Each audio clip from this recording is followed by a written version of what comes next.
नमस्कार विद्यार्थी मित्रांनो, आजच्या लेक्चरमध्ये ना आपण सहकारी संस्था आणि सहकारी चळवळी याबद्दल एकदम डिटेलमध्ये समजून घेणार आहोत.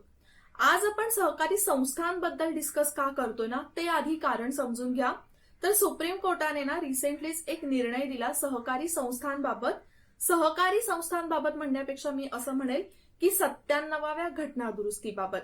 त्यांनी काय केलं, 97व्या घटना दुरुस्तीने आपल्या राज्यघटनेमध्ये एक भाग ऍड करण्यात आलेला, भाग 9B म्हणजेच 9B. तर भाग 9B मधल्या काही भाग किंवा काही ज्या तरतुदी आहेत त्या सुप्रीम कोर्टाने रद्द केल्या. मग आता सुप्रीम कोर्टाने या तरतुदी रद्द केल्या याचा अर्थ 97वी जी घटना दुरुस्ती होती ती अयोग्य आहे का, हा प्रश्न निघून येतो. तर आपल्याला राज्यघटनेशी रिलेटेड, राज्यशास्त्राशी रिलेटेड जे काही पॉइंट्स आहेत ते सगळे क्लिअर करायचेत आणि यामध्ये भरपूर अशा तरतुदी आहेत ज्या सहकारी संस्थांशी, त्याचबरोबर इथे सुप्रीम कोर्टाने ही जी 97वी घटना दुरुस्ती आहे किंवा भाग ब जे आहे, 9B जे आहे ते का रद्द केलं ते तर समजून घेणारच आहोत. पण आपण बघितलं तर सहकारी संस्था किंवा सहकार चळवळ याचा जो मोठा भाग आहे तो कशातून येतो, ते म्हणजेच अर्थशास्त्रातून.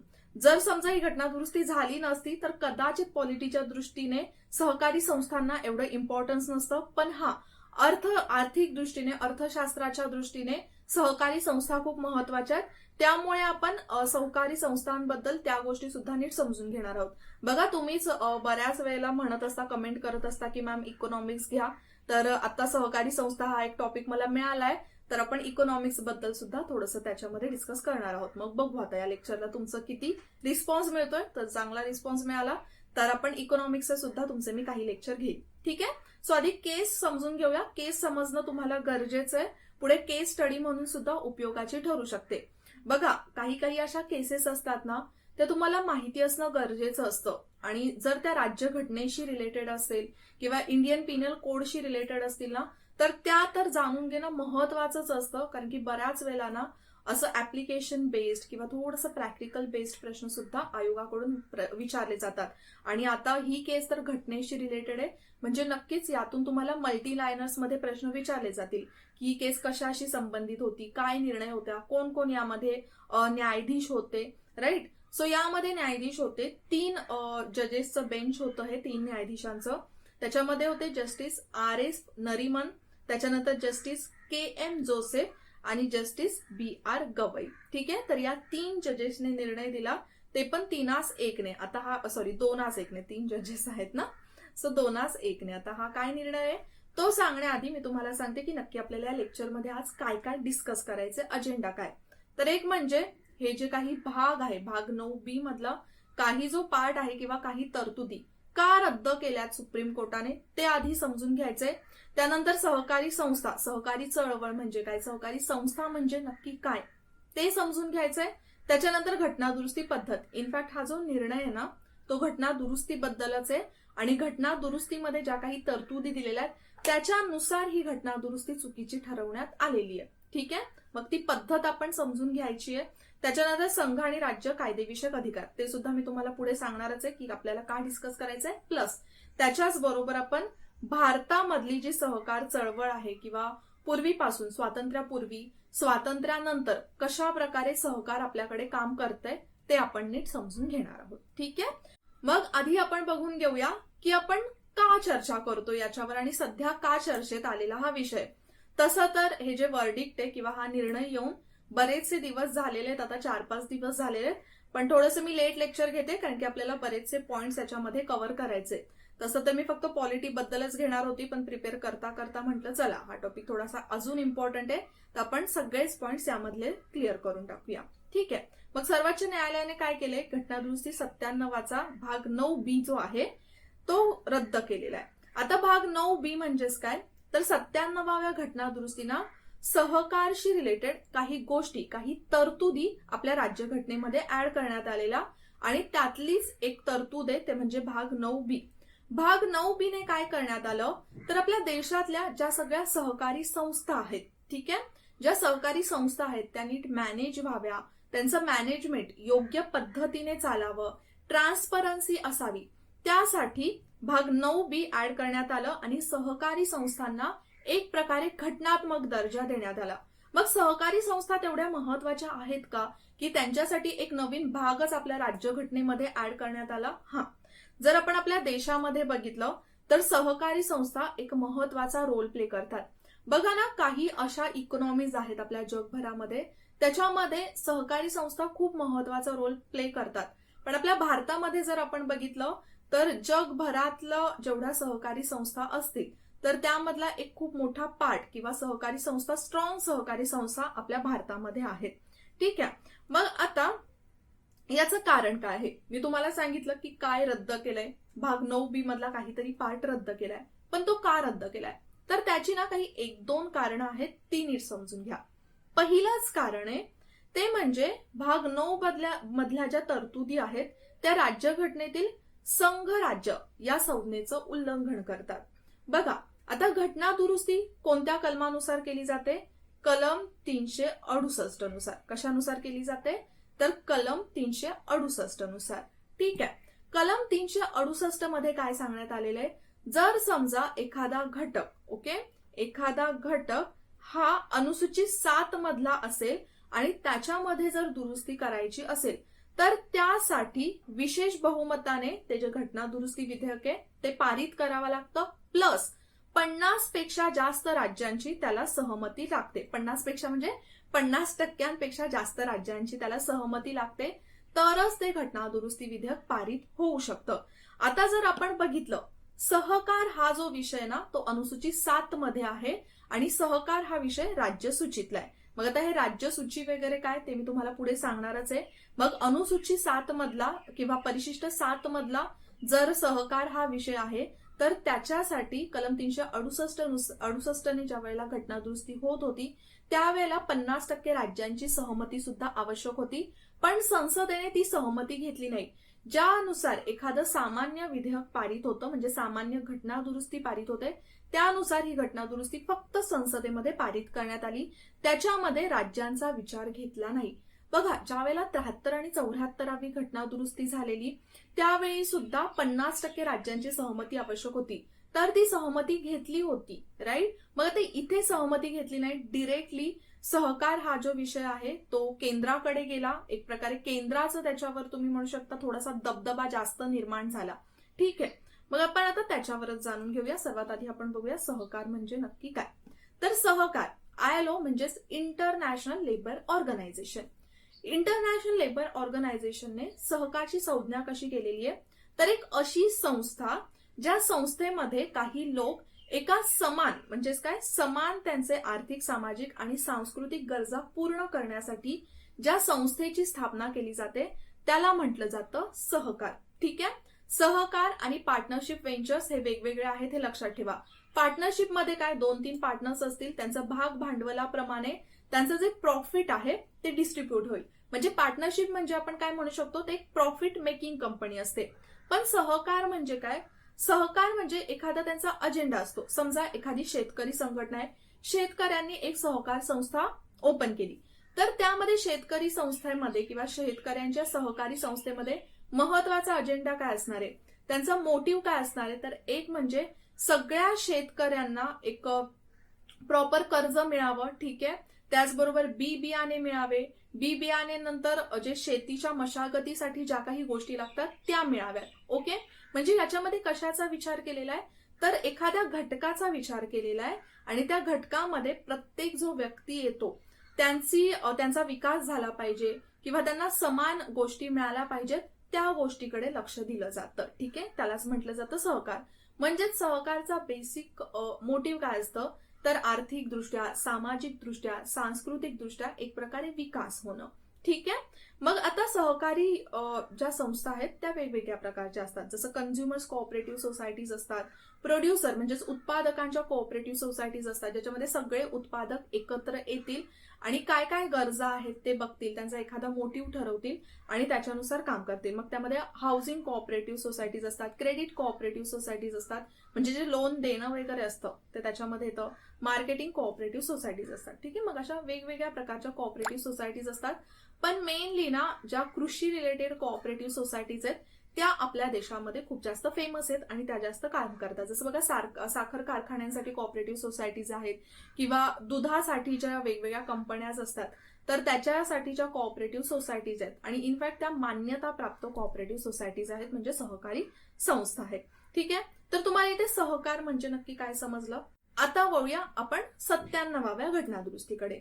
97व्या घटनादुरुस्तीने आपल्या राज्यघटनेमध्ये फक्त 9B ऍड करण्यात आलेले का, तर नाही, अजून 2 गोष्टी याच्यामध्ये ऍड करण्यात आलेल्या आहे. सर्वात पहिल्यांदा सहकारी संस्था स्थापन करणं हे मूलभूत अधिकार बनवलेलं आहे. सहकारी संस्था स्थापन करणं, जसं आपल्याकडे बघा कलम 19 मध्ये जे स्वातंत्र्य दिलेलं आहे त्याच्यामध्ये आपल्याला संस्था स्थापन करण्याचा अधिकार देण्यात आलेला आहे. मग त्यामध्ये अजून एक छोटंसं कलम ऍड करण्यात आलं, ते म्हणजे कलम 19(1)(c). त्याच्यामध्ये सहकारी संस्था स्थापन करणं हे आपलं एक मूलभूत अधिकार मानलं गेलेलं आहे. ठीक आहे, मग एक मूलभूत अधिकारामध्ये सहकारी संस्था आलं. त्याच्यानंतर मार्गदर्शक तत्व म्हणजेच भाग 4 मध्ये सुद्धा सहकारी संस्थेबद्दल एक तरतूद ऍड करण्यात आली, म्हणजे एक मार्गदर्शक तत्व ऍड करण्यात आलं, ते म्हणजेच कलम 43(ब) मध्ये. कलम 43(b) ने काय सांगितलं की राज्य जे आहे ते सहकारी संस्थांना प्रोत्साहन देईल, त्याच्यामध्ये लोकशाही राहील किंवा योग्य पद्धतीने सहकारी संस्था स्थापन व्हाव्यात, त्याच्यासाठी राज्य काय करेल, प्रोत्साहन देईल. म्हणजेच काय, ते सहकारी संस्थांच्या विकासासाठी एक मार्गदर्शक तत्व सुद्धा ऍड करण्यात आलं. या 2 गोष्टी तर ठीक होत्या, मूलभूत अधिकार देण्यात आला स्थापन करण्याचं, कारण की मग ते इंडिव्हिज्युअल बेसवर एक हा अधिकार झाला. त्याच्यानंतर 43(b) नुसार मार्गदर्शक तत्व देण्यात आलं, म्हणजे राज्य, मग ते केंद्र असू दे किंवा राज्य सरकार असू दे, त्यांना प्रयत्न करावे लागतील की चांगल्या पद्धतीच्या सहकारी संस्था आपल्याकडे स्थापन व्हाव्यात आणि त्यांचा विकास व्हावा. त्याच्यानंतर भाग 9B ऍड करण्यात आलं. भाग 9B मध्ये कलम 243(zh) ते कलम 243(zT) पर्यंत वेगवेगळी कलमं टाकण्यात आली. आता या कलमांमध्ये असं काय आहे किंवा या भाग 9B मध्ये असं काय आहे की सुप्रीम कोर्टाने यातले काही पार्ट रद्द केले. फक्त ना बघा, भाग बी मध्ये काय काय देण्यात आलेलं आहे. एक म्हणजे सहकारी संस्थेची व्याख्या काय आहे, त्याची स्थापना कशी करण्यात येईल, सदस्यांची निवड, त्यांचा कार्यकाळ काय असणार आहे, निवडणूक कधी होईल, कशा पद्धतीने होईल, त्यानंतर लेख्यांचं परीक्षण जे आहे, सहकारी संस्थांचं लेख्यांचं परीक्षण कसं केलं जाईल, सर्वसाधारण सभा कितीच्या पिरियडने घेण्यात आल्या पाहिजेत, कधी घेण्यात आल्या पाहिजेत, त्यानंतर त्यांचं जे विवरण पत्र आहे, ठीक आहे, त्यानंतर अपराध आणि दंड, म्हणजे सहकारी संस्थांमध्ये जर भ्रष्टाचार केला किंवा काही गोष्टी केल्या तर त्याच्यासाठी काय अपराध असणार आहे, त्याच्यासाठी काय फाईन लागणार आहे. त्याचबरोबर सहकारी संस्थांशी रिलेटेड जे राईट टू इन्फॉर्मेशन आहे, म्हणजे संस्थांबद्दल माहिती मिळवण्याचा अधिकार सुद्धा भाग 9B मध्ये टाकण्यात आला. त्यानंतर बहुराज्यीय सहकारी संस्था, आता हे थोडंसं वेगळं आहे, मी तुम्हाला सांगते. त्यानंतर या सहकारी संस्थांबद्दल कोणकोणत्या गोष्टी केंद्रशासित प्रदेशांना लागू होतील, म्हणजे केंद्रशासित प्रदेशांना जे काही भाग 9B मधल्या तरतुदी आहेत त्या सगळ्या लागू होतील. फक्त राष्ट्रपतींनी समजा असं सांगितलं की हे एखादं कलम भाग 9B मधलं या केंद्रशासित प्रदेशावर लागू होणार नाही, तर ते लागू होणार नाही. त्याचबरोबर जे बाकीचे राज्य आहेत, तर बाकीच्या राज्यांमध्ये जे काही कायदे सध्या लागू आहेत, म्हणजे घटना दुरुस्ती लागू होण्याआधीचे जे काही कायदे आहेत, तर ते कसे पुढे लागू राहतील, कधीपर्यंत लागू राहतील, म्हणजे यामध्ये काय दिलेलं की पुढच्या 6 महिन्यांपर्यंत हे कायदे लागू राहतील. त्याच्यानंतर या घटना दुरुस्तीनुसार राज्यांना नवीन कायदे तयार करावे लागतील किंवा जे एक्झिस्टिंग कायदे आहेत त्याच्यामध्ये दुरुस्ती करावी लागेल. जसं आपल्या महाराष्ट्रामध्ये 1960चा महाराष्ट्र सहकारी कायदा होता, सहकारी संस्था कायदा होता. मग या घटना दुरुस्तीने 2013 मध्ये त्याच्यामध्ये दुरुस्ती करून तो कायदा जसाच्या तसा परत लागू करण्यात आलेला. ठीक आहे, मग या सगळ्या गोष्टी तर याच्यामध्ये दिलेल्या आहेत. पण तुम्हाला माहितीये सहकारी संस्था लागू करण्याचा महत्वाचा मोटिव्ह काय होता, तर आपल्या देशामध्ये ना सहकारी चळवळ खूप मोठी आहे, म्हणजे जगभरामध्ये जर आपण बघितलं तर टॉपवर आहोत आपण सहकारी संस्थांच्या बाबत. पण ना जरी सहकारी संस्था चांगल्या काम करत असल्या, आपल्या भारताच्या जीडीपी मध्ये सहकारी संस्थांचा एक मोठा रोल असला, तरी सुद्धा या सहकारी संस्थांमध्ये आपण काय म्हणतो की एक प्रॉपर असं मॅनेजमेंट नव्हतं. त्याच्यामुळे सहकारी संस्थांचं एक मंडळ असतं, तर त्या मंडळाचे नीट इलेक्शन्स व्हायचे नाही, प्रॉपर अधिकारी नसायचे, त्याच्यामुळे त्यांचं कामकाज नीट चालायचं नाही. मग ती संस्था जर नीट चालली नाही तर त्याच्यामध्ये प्रॉफिट कमी यायचा. ठीक आहे, जरी ही संस्था प्रॉफिट मेकिंग नसली तरी सुद्धा बघा जो काही प्रॉफिट या संस्थांमधून येईल त्याचा फायदा कोणाला होणार आहे, सदस्यांनाच होणार आहे ना त्या सहकारी संस्थांच्या. मग या सहकारी संस्था एक योग्य पद्धतीने त्यांचं कामकाज चालावं ना, त्याच्यासाठी ही घटना दुरुस्ती करण्यात आली. असं काही राज्यांकडून त्यांचा अधिकार काढण्यात यावा असं नाहीये. जर आपण यामधल्या बऱ्याचशा तरतुदी जर बघितल्या की त्यांची स्थापना संबंधीची, त्यांच्या निवडी संबंधीचं, सदस्यांच्या पात्रते संबंधीच्या ज्या काही गोष्टी आहेत ना, त्यांच्यासाठी तरतुदी करण्याचा अधिकार याच्यामध्ये राज्य विधिमंडळाला दिलेला आहे. ओके, म्हणजे जे आपण कलम बघतोय ना, 243 ZH ते कलम ZT, याच्यामध्ये बऱ्याचशा अशा तरतुदी आहेत की ज्या राज्यघटनेमध्ये सांगितल्या तर आहेत, पण बऱ्याच ठिकाणी असं सांगितलेलं आहे की ज्या तरतुदीनुसार राज्य विधिमंडळ कायदे करेल किंवा राज्य विधिमंडळ ज्या तरतुदी सांगेल त्यानुसार सहकारी संस्था काम करणार आहेत. पण ना, इथे बऱ्याचशा अशा तरतुदी आहेत, जसं निवडणूक किती वर्षांनी घेण्यात यावी. जर समजा सहकारी संस्थेचं मंडळ आहे तर त्याच्यामधले जे सदस्य, अध्यक्ष यांचा कार्यकाळ 5 वर्षांचाच असेल. जर अपराध झालेला आहे तर त्याच्यासाठी दंड वगैरे हे त्या घटना दुरुस्तीमध्येच फिक्स करण्यात आलेले आहे. तिथे राज्य विधिमंडळाला अधिकार नाहीये. मग तिथेच आपलं सुप्रीम कोर्ट काय म्हणालं की जर सहकार हा विषय राज्य सूचीमधला आहे तर पूर्णपणे अधिकार जो आहे करायचा, कोणतीही तरतूद असू दे ती, अगदी कार्यकाळासंबंधीची, अपराधदंडबद्दलची, तो पूर्ण अधिकार राज्य विधिमंडळालाच दिला पाहिजे, केंद्राने घेतला नाही पाहिजे असं सांगितलेलं आहे. ठीक आहे. मग इथे ना अजून एक शब्द आलेला, ते म्हणजे बहुराज्य सहकारी संस्था. आता जसं मी तुम्हाला सुरुवातीला सांगितलं बघा, 2 जजेस काय म्हणाले की काही भाग, काही पार्ट रद्द करायचंय. त्यानंतर जे एक जज आहेत ते म्हणाले की पूर्ण भाग 9B जे आहे ते डिलीट करून टाकायचे, म्हणजे वॉइड ठरवायचंय.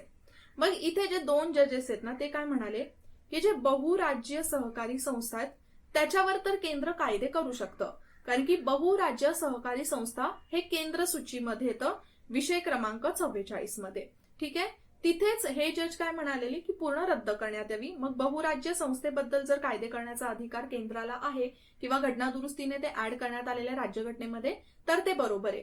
पण राज्यांशी संबंधित ज्या तरतुदी आहेत, ज्या चुकीच्या आहेत, ज्या 32 मध्ये, कुठे तर एंट्री क्रमांक 32 मध्ये आहे, 7व्या अनुसूचीमध्ये, राज्य सूचीमध्ये दिलेले आहे, त्याच्यानुसारच्या गोष्टी घडल्या पाहिजेत, त्या घडल्या नाहीत, तर तो जो भाग आहे तो रद्द करण्यात यावा. ठीक आहे. तो काय काय भाग आहे तर याचा एक ओव्हरऑल मी माहिती तुम्हाला दिलेली आहे. ठीक आहे. सो आय होप तुम्हाला इथे आता भाग 9B किंवा 97व्या घटना दुरुस्तीने आपल्या राज्यघटनेमध्ये कोणकोणत्या गोष्टी ऍड करण्यात आलेल्या आहेत ते समजलं. मी एक एक करून घेते, जास्त कन्फ्युजन क्रिएट नको व्हायला तुमचं इथे, कारण की बघा, जरी एकच घटना दुरुस्ती असली तरी बऱ्याचशा गोष्टी यामध्ये आलेल्या आहेत. ठीक आहे. आता घटना दुरुस्ती तर झाली, संसदेने साध्या बहुमताने ती घटना दुरुस्ती पास केली, ती घटना दुरुस्ती लागू केली, भाग 9B सुद्धा ऍड झाला. राईट. आणि मग आता राष्ट्रपतींनी सुद्धा त्याच्यावर संमती घेतली. पण कलम 13 नुसार त्या घटना दुरुस्तीचं पुनर्विलोकन करण्याचं, न्यायालयीन पुनर्विलोकन करण्याचा अधिकार आपल्या सर्वोच्च न्यायालयाला आहे, हायकोर्टला सुद्धा आहे. राईट. त्याच्यानुसार हे न्यायालयीन पुनर्विलोकन झालं. आता ना, हे न्यायालयीन पुनर्विलोकन झालं म्हणजे काय, तर आधी गुजरात हायकोर्टमध्ये एक ही केस गेली आणि एका सामान्य माणसाने हे केस घेऊन घेतलेलं. कोणतंच राज्य इथे गेलं नाही. बघा, राज्य सूचीमधला विषय होता, केंद्राने त्याच्यावर कायदा केला, पण कोणताच राज्य कोर्टामध्ये गेलं नाही, एक सामान्य मनुष्य कोर्टामध्ये गेला. तर त्याच्यावर कोर्ट काय, राज्य काय म्हणालं माहितीये, केंद्र म्हणालं की कोणत्याच राज्याने याच्याबद्दल कंप्लेंट केलेली नाहीये, कोणतंच राज्य कोर्टामध्ये आलेलं नाहीये, तर राज्यांना याचा अर्थ आहे की प्रॉब्लेम नाहीये याच्याबद्दल. पण तिथे सुप्रीम कोर्ट काय म्हणालं माहितीये की केस कोणीही आणू दे कोर्टामध्ये, राज्याने आणू दे, एखाद्या सामान्य व्यक्तीने आणू दे, आमचं काय काम आहे की घटनेनुसार देश चालतोय ना त्याच्याकडे लक्ष देणं. मग केस कोणी आणलेली आहे ते महत्वाचं नाहीये. ठीक आहे. ठीक आहे. आपण आता घटना दुरुस्ती बघूया. तर घटना दुरुस्ती कोणकोणत्या पद्धतीने केली जाते, 3 प्रकारे केली जाते, ते आपल्याला दिलेले कलम 368 नुसार. ठीक आहे. सर्वात पहिल्यांदा संसदेच्या साध्या बहुमताने घटना दुरुस्ती होते. ठीक आहे. मग आपल्या कलम 368 नुसार घटनेमध्ये दुरुस्ती कशा कशा पद्धतीने होऊ शकते. सो पहिलं ना, साध्या बहुमताने होते. साध्या बहुमताने म्हणजेच काय, तर 50% वोट्स असले एखाद्या विधेयकावर, एखाद्या दुरुस्तीवर, तरी सुद्धा चालेल. आणि त्याच्यासाठी घटना दुरुस्तीच आपल्या राज्यघटनेमध्ये केली पाहिजे असं नाहीये अजिबात. जसं बघा, नवीन राज्यांची स्थापना वगैरे करायची आहे, संसदेच्या सदस्यांचे विशेष अधिकार, याच्यामध्ये काही चेंजेस करायचे असतील, जर या काही गोष्टी असतील तर त्याच्यामध्ये फक्त साध्या बहुमताने होऊन जातं.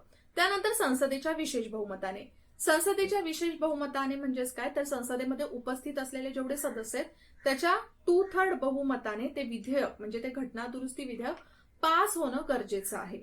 मग याच्यामध्ये जसं समजा मूलभूत अधिकार आहेत किंवा DPSPs आहेत, मूलभूत कर्तव्य, किंवा पहिल्या आणि दुसऱ्या ज्या भागामध्ये गोष्टी अवेलेबल नाहीयेत तर त्यांच्यावर विशेष बहुमताने कायदे केली जाऊ शकतात किंवा घटना दुरुस्ती केली जाऊ शकते. त्यानंतर तिसरं खूप महत्वाचं आहे. तिसरं काय सांगते आपल्याला, की आपल्या संघ राज्य व्यवस्थेमध्ये जर कुठे बदल करायचा असेल, ज्याच्यावर राज्यांचा सुद्धा तेवढाच अधिकार असणार आहे, त्यात जर कुठे दुरुस्ती करायची असेल तर त्याच्यासाठी संसदेचं विशेष बहुमत पाहिजेच, पण त्याचबरोबर निम्म्यापेक्षा अधिक राज्यांच्या विधानसभांनी त्याला सहमती दिली पाहिजे.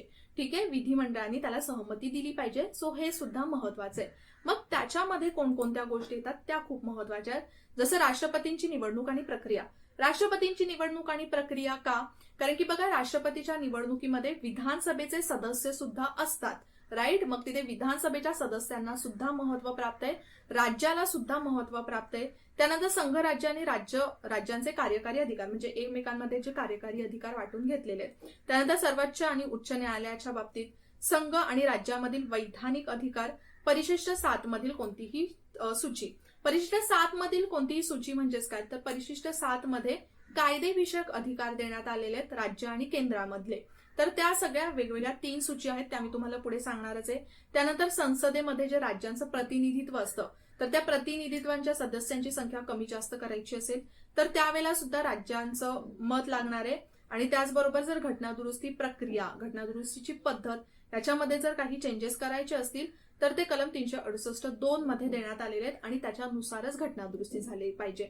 पण इथे ज्या वेळेला 9B ऍड करण्यात आलं तर 97वी जी घटना दुरुस्ती आहे ती त्या पद्धतीने झाली नाही. फक्त जर आपण बघितलं तर विशेष बहुमताने ते पास झाली. ओके, म्हणजे नॉर्मल फक्त संसदेचं बहुमत त्यामध्ये होतं.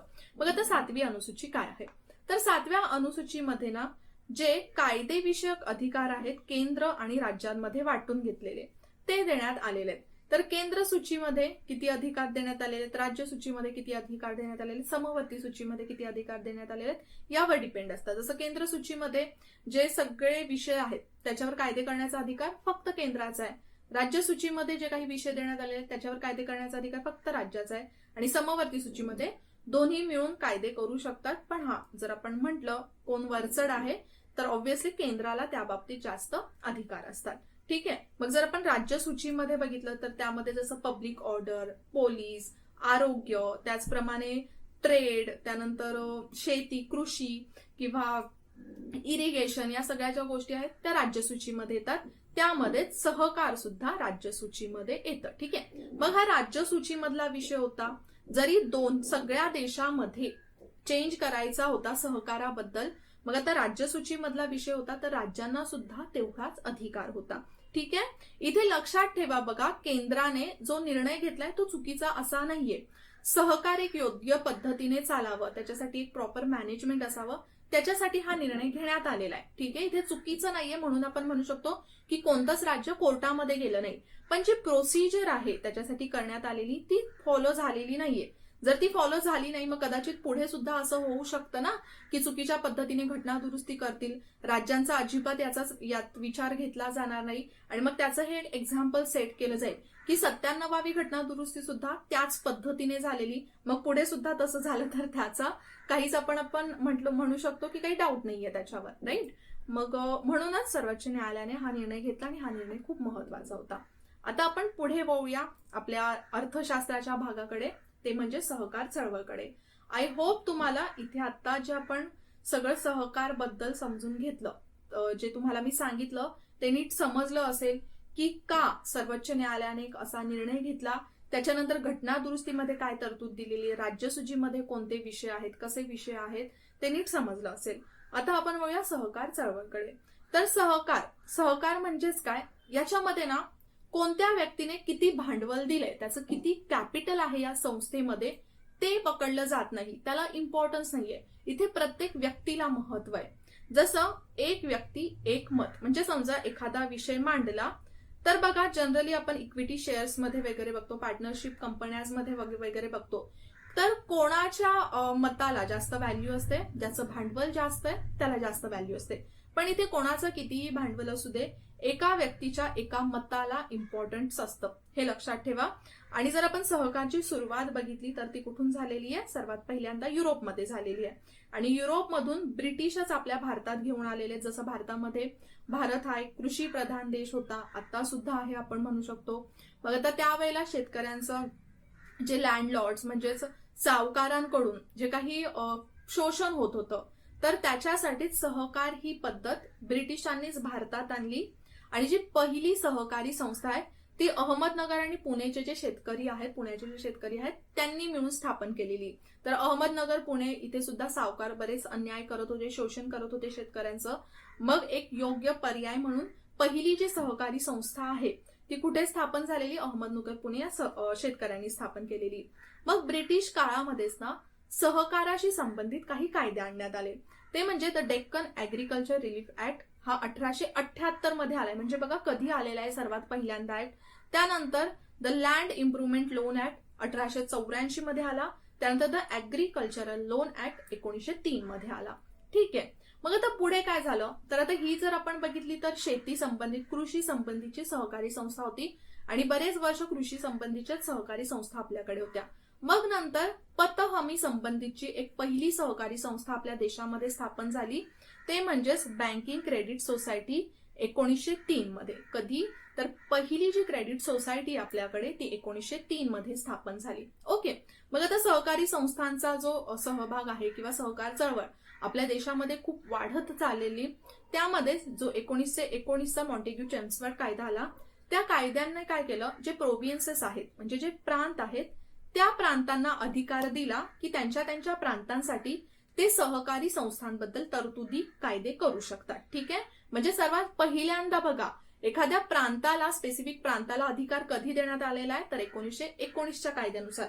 आणि मग तेच आपल्याकडे फॉलो होत आलेलं आहे की राज्यांना हा अधिकार देण्यात आला की त्यांच्या राज्यामध्ये असलेल्या ज्या सहकारी संस्था आहेत त्याच्यासाठी कायदे, त्याच्यासाठी तरतुदी आहे त्या राज्य विधिमंडळ करेल. पुढेच राज्यांच्या म्हणजेच प्रांतांशी संबंधित जे सहकारी संस्था आहेत त्यांना एक प्रॉपर अधिकार देण्यात आला, ते म्हणजे भारत सरकार कायदा 1935 नुसार. ठीक आहे.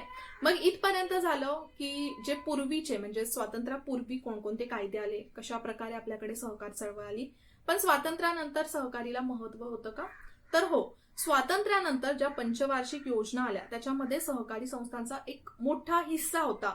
जसं आपल्याकडे कृषी महत्वाचं आहे, राईट, ऍग्रिकल्चर महत्वाचं आहे.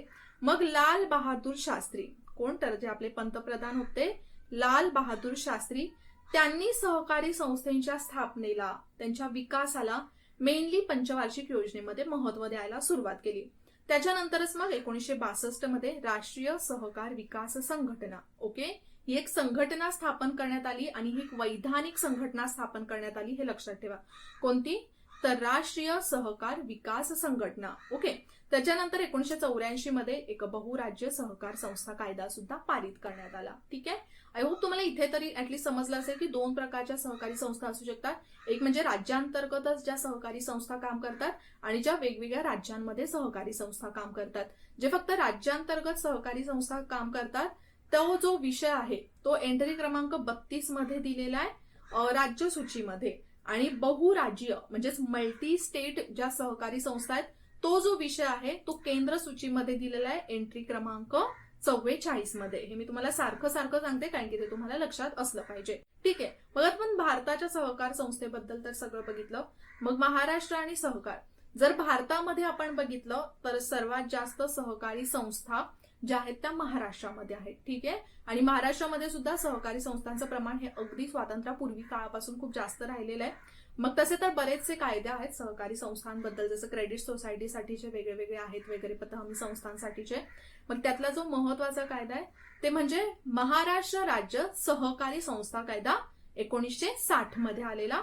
पण त्याच्यामध्ये जसं मी तुम्हाला सांगितलं की जी 2011 मध्ये दुरुस्ती झाली, 97वी घटना दुरुस्ती, त्याच्यामध्ये सांगण्यात आलेलं, जो शेवटचा कलम आहे त्याच्यामध्ये सांगण्यात आलेलं की जे कायद्या आधीचे म्हणजेच घटना दुरुस्तीच्या आधीचे जे कायदे आहेत ते कितीतरी महिन्यांपर्यंत लागू होतील पण त्याच्यानंतर रद्द होतील.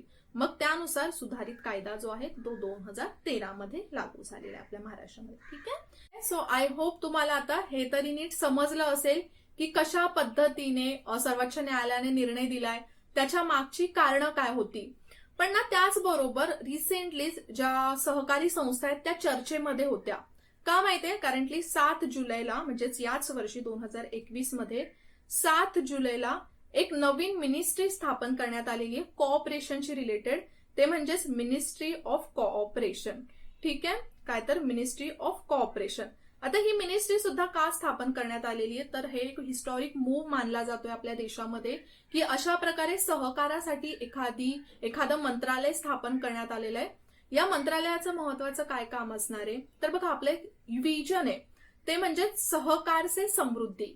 तर ते विजन फुलफिल करण्यासाठी त्याचबरोबर ज्या राज्यामध्ये सहकारी संस्था आहेत किंवा ज्या बहुराज्य सहकारी संस्था आहेत तर त्यांना एक योग्य मार्गदर्शन करावं, त्यांना चांगलं मोटिवेशन द्यावं आणि सहकारची जी आपल्याकडे मुवमेंट आहे, जी चळवळ आहे, ती चांगल्या योग्य मार्गाने चालावी. त्याच्यासाठी हे मिनिस्ट्री ऑफ कोऑपरेशन काम करणार आहे. ठीक आहे, म्हणजे एवढे जास्त दिवस झालेले नाहीयेत ही मिनिस्ट्री स्थापन होऊन. फक्त मला कमेंटमध्ये सांगा की सध्या या मिनिस्ट्रीचा भार कोणावर आहे. नवीन मिनिस्टर किंवा नवीन कोणी मंत्री, कॅबिनेट मंत्री याच्यावर नियुक्त केले गेलेले नाहीयेत. ऑलरेडी जे एक्झिस्टिंग मिनिस्टर आहेत तर त्यांच्यावर या मिनिस्ट्रीचा अतिरिक्त भार देण्यात आलेला आहे. तर तो कोणावर देण्यात आलेला आहे ते मला कमेंटमध्ये सांगा. ठीक आहे, सो बऱ्याचशी माहिती आपण आता इथे कोऑपरेटिव्ह सोसायटीज बद्दल घेतलेली आहे. आता लेक्चरमध्ये आपण इथेच थांबूया. पुन्हा भेटूया नेक्स्ट लेक्चरला. तोपर्यंत जय हिंद, जय महाराष्ट्र आणि थँक्यू. तुम्हाला परीक्षेची परिपूर्ण तयारी करायची असेल तर विजन स्टडीचं ऍप हे नक्कीच तुमच्या फोनमध्ये डाउनलोड करा. विजन स्टडीच्या ऍपवर भरपूर असं स्टडी मटेरियल पूर्णपणे फ्री अवेलेबल आहे. जसं डेली बेसिसवर करंट अफेअर्स अपलोड होत असतात, त्याचबरोबर जीएसचे जे सब्जेक्ट आहेत सगळे सब्जेक्ट त्याच्या इन डिटेल्स नोट्स अवेलेबल आहेत जे तुम्ही नेहमी अभ्यासाबरोबर वाचू शकता. त्याचबरोबर डेली क्विज अपलोड केल्या जातात आणि सर्वात महत्त्वाचं म्हणजे बुधवारी आणि शनिवारी सामान्य अध्ययन चाचणी कंडक्ट केली जाते, तर त्या सुद्धा अटेंड करून तुमची तयारी चेक करू शकता.